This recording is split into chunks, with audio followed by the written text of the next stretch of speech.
अभी मेरे के ईश्वर के वैज्ञानिक शिक्षक क्या बोले आप सुने। ये स्वयं ईश्वर के वैज्ञानिक मेरे से 25-26 27 पढ़े हैं खुद। उनके बहू के बारे में बता रहे थे। अभी क्या बोले हैं तो सुनो। जैसे वैज्ञानिक राजमल को सब ज्ञान है ज्यादा करे वैज्ञानिक को, केवल एक एटम को पूरी पृथ्वी के वैज्ञानिक जानने के लिए लगे हुए हैं। अभी 27 किलोमीटर के विशाल लेबोरेटरी बनाया गया है केवल एटम को जानने के लिए। राजमल जी वहां जाकर आए हैं, मुझे बताए हैं, खुद राजमल जाकर आए हैं वहां केवल एटम को जानने के लिए। 100 देश के 11,000 वैज्ञानिक काम कर रहे हैं और अभी आत्मा को जानने के लिए पूरे पृथ्वी के वैज्ञानिक लगे हुए, उसमें मेरे वैज्ञानिक शिष्य भी। तो केवल आत्मा एक शब्द है, उस शब्द का ज्ञान गणधरों को भी पूर्णतः नहीं है क्योंकि उनके पास केवल ज्ञान नहीं है, केवल क्योंकि आत्मा में अनंत गुण है। वो अनंत गुणों को जानने के लिए अनंत ज्ञान चाहिए। ये राजमल जैसे मेरे वैज्ञानिक जल्दी समझेंगे। राजमल जी सुनो। महाराज हाँ मैं सुन रहा हूँ। सुन रहे ना?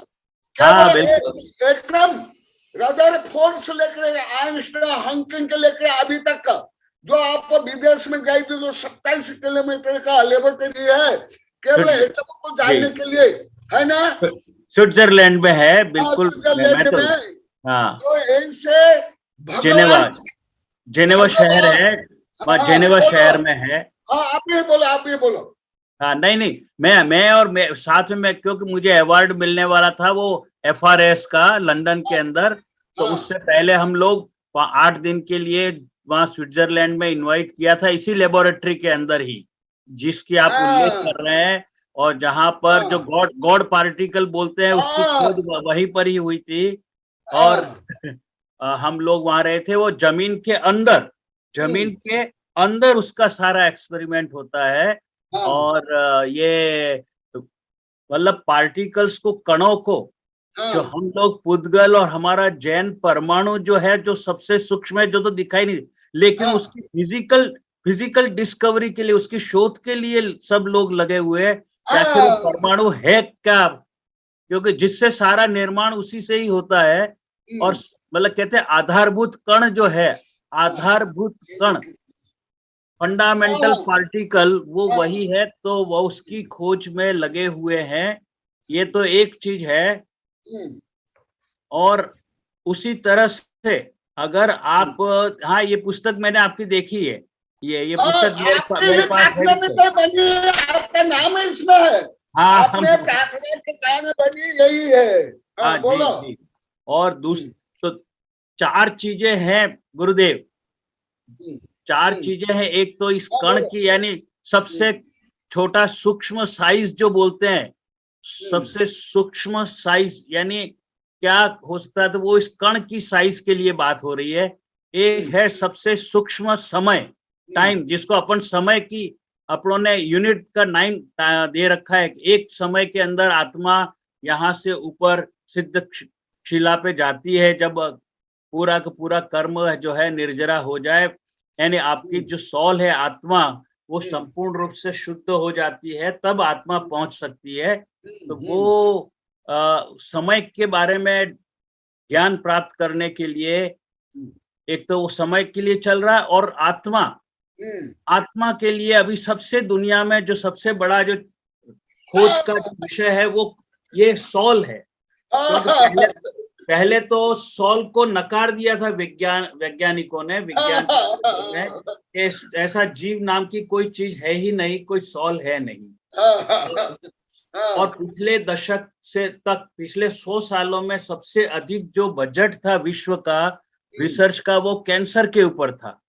अभी धीरे धीरे सारे दुनिया का जो है ध्यान वो शिफ्ट हो रहा है, और वो सोल, आत्मा के ऊपर हो रहा है। और शायद हो सकता है अगले 20 सालों के अंदर सबसे ज्यादा जो बजट होगा वो आत्मा की खोज के लिए हो, तो कोई आश्चर्य की बात नहीं है, उस पे हो सकता है। और मुझे पूरा विश्वास है भले भारत के वैज्ञानिक तो बातें करते रह जाएंगे, लेकिन आत्मा की खोज अवश्य हो ही जाएगी, ऐसा मुझे लगता है।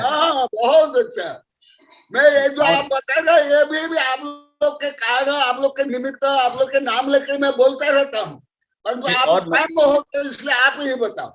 समय आपके हो रहा होगा, लेकिन मैं 1 मिनट में एक और बात कहना चाहता हूँ अवश्य बोलो, अवश्य बोलो कि इस आत्मा का वजन, आत्मा अगर है तो आत्मा का वजन मैंने अभी रिसेंटली 1 महीने पहले ही कैलकुलेट किया है, 1.4 माइक्रोग्राम, 1.4 माइक्रोग्राम, यानी एक आत्म प्रदेश का मास जो होना चाहिए 1.4 माइक्रोग्राम, यानी पूरे शरीर के अंदर अगर सारे आत्म प्रदेश का समेशन जोड़ा जाए तो मुश्किल से जो है वो 2 ग्राम से 5-10 ग्राम के बीच की चीज होगी। उसको ढूंढने के लिए खरबों डॉलर खर्च हो रहे हैं।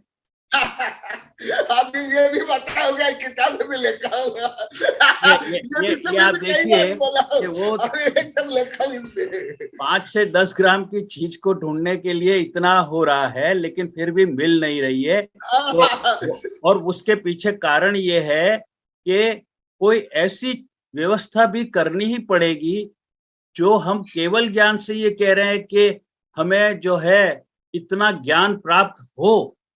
मैं कहूं कि जैसे अथाह ज्ञान की आवश्यकता है, लेकिन वो इंस्ट्रूमेंट पहचानना चाहिए कि अथाह ज्ञान की ये शक्ति जो है वो इस तरह की होगी, तब वो जा करके उसकी खोज होगी।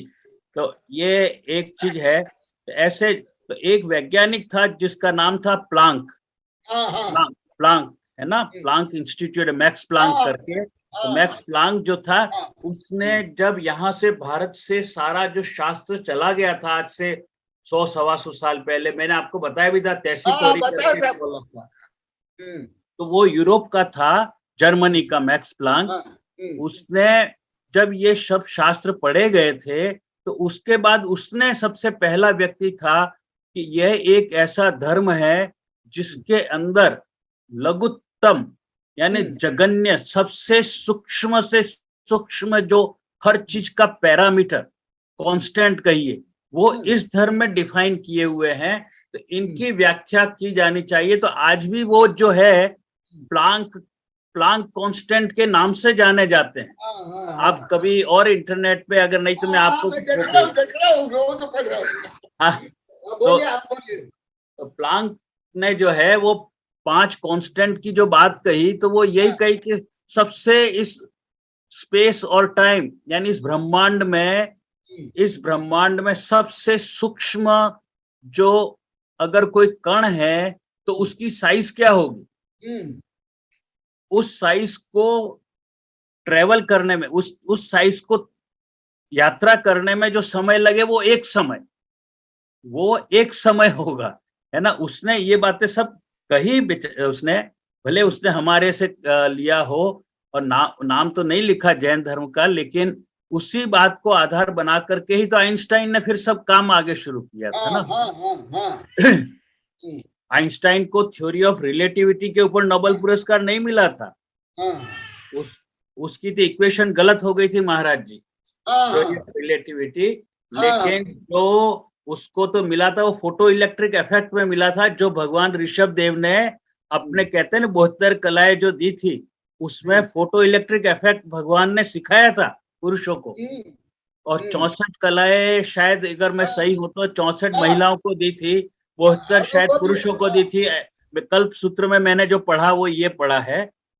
ये तो उसमें ये फोटो इलेक्ट्रिक इफेक्ट की बात तो भगवान ऋषभ देव के टाइम पे ही हो गई थी और उसी में से ही लिया हुआ था। लेकिन आपको याद भी होगा कि आइंस्टाइन ही ऐसा था क्योंकि वो सत्यवादी था, वो सत्यवादी आदमी था, मतलब झूठ या अपने आप को कोई चीज छिपाना वगैरह ऐसा नहीं करना चाहता था। तो वही आदमी ऐसा था जिसने ये माना था, उस जैन शब्द तो नहीं समझ में आया उसको, लेकिन उसने कहा था कि ये जो रिलीजन ऑफ नॉन वायलेंस है और सत्य का है, तो अगर भगवान मुझे दोबारा जन्म दे तो मैं इस धर्म में जन्म लेना चाहूंगा, ऐसा करके उसने बात कही थी।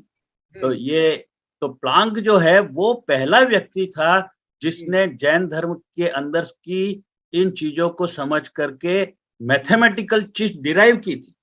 उसने डिराइव की कि ये सूक्ष्म समय है, ये सूक्ष्म लेंथ है, ये सूक्ष्म वजन है, और इसके आधार पे ये पूरा धर्म चलता है। लेकिन हमारे लोग नहीं समझ पाए बाद में।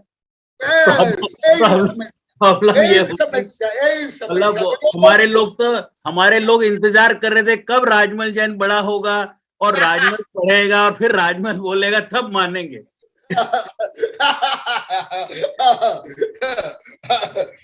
बोलो। शायद हाँ बोलिए बोलिए। नहीं, आपके समय हो गया ऐसा पीछे से रतन पर आपको बोलना तो बोलो, बहुत दिन के बाद आपको नहीं गुरुदेव, नहीं आपका समय हो गया ना, मैं आपके लिए समय दिया हूँ। अब तो आप बता रहे वो क्या आप कह रहे हो, मैं रोज लगभग बताता हूँ रोज। मेरे प्रेजेंटेशन में 2-3 स्लाइड जो का मटेरियल जो मैं बोलता हूँ वो तो इस प्लांक के जो कैलकुलेशंस है, और फिर उसके आधार पे मैंने जो कैलकुलेशंस की, आपको याद है ना अपने प्रभात जी, हाँ, सुशील जी और मैं तीनों अपन बैठे थे आपके शरण में, और हमने कैलकुलेशन की थी समय की, समय की। मेरा ख्याल से तो वो कौन सा गांव था ये